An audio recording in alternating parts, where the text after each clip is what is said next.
जगदीप धनखड़ ने सोमवार देर शाम खराब स्वास्थ्य का हवाला देते हुए अचानक उपराष्ट्रपति पद से इस्तीफा दे दिया। धनखड़ का इस्तीफा ऐसे समय में आया है जब संसद के मानसून सत्र का एक ही दिन बीता था। ऐसे में स्वास्थ्य कारणों का हवाला देकर इस्तीफा देने की बात कई एक्सपर्ट के गले नीचे नहीं उतर रही है।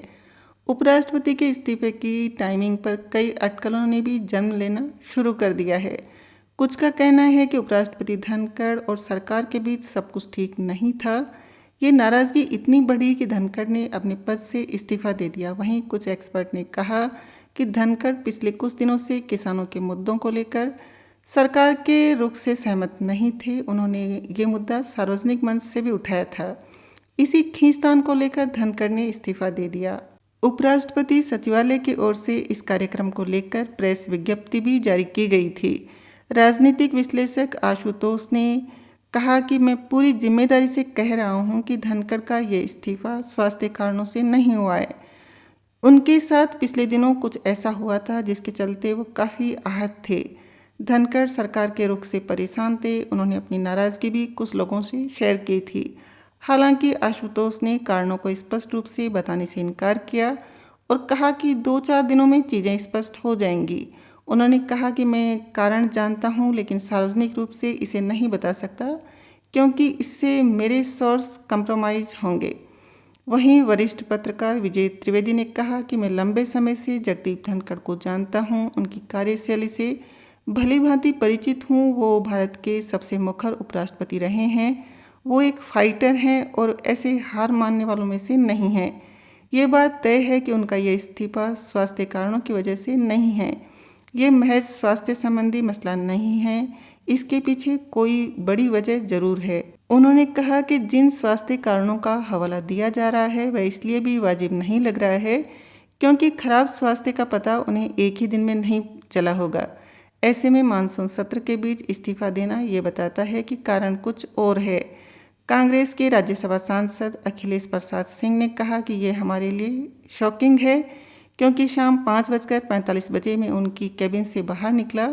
हमारे साथ जयराम रमेश और प्रमोद तिवारी भी थे।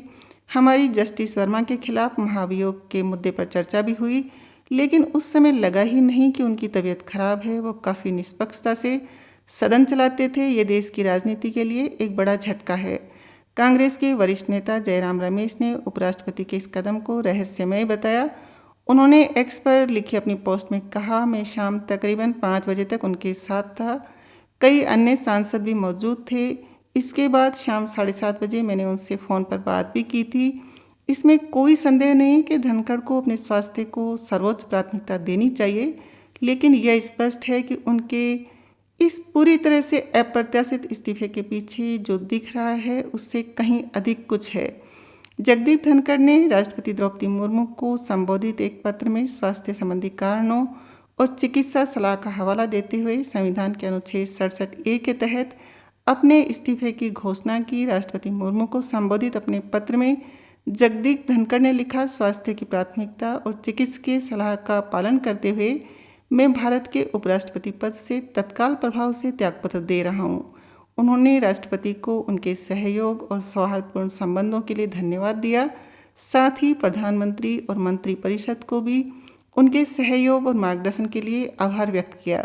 जगदीप धनखड़ से पहले 2 और उपराष्ट्रपति हुए जो अपना कार्यकाल पूरा नहीं कर सके। कृष्णकांत ने 21 अगस्त 1997 को उपराष्ट्रपति पद की शपथ ली थी, लेकिन 27 जुलाई 2002 को कार्यकाल के दौरान ही उनका निधन हो गया। इस कारण वह अपना कार्यकाल पूरा नहीं कर सके। इसके अलावा वराहगिरी वेंकटगिरी ने भी 1969 में उपराष्ट्रपति के रूप में अपने कार्यकाल के दौरान इस्तीफा दे दिया था ताकि राष्ट्रपति पद का चुनाव लड़ सके। जगदीप धनखड़ ने 11 अगस्त 2022 को 14वें उपराष्ट्रपति के रूप में शपथ ली थी। 6 अगस्त 2022 को हुए उपराष्ट्रपति चुनाव में उन्होंने विपक्षी उम्मीदवार मार्गरेट अल्वा को हराया था। जगदीप धनखड़ को कुल 725 में से 528 वोट मिले थे, जबकि मार्गरेट अल्वा को 182 वोट मिले थे। उपराष्ट्रपति बनने से पहले वह पश्चिम बंगाल के राज्यपाल रहे।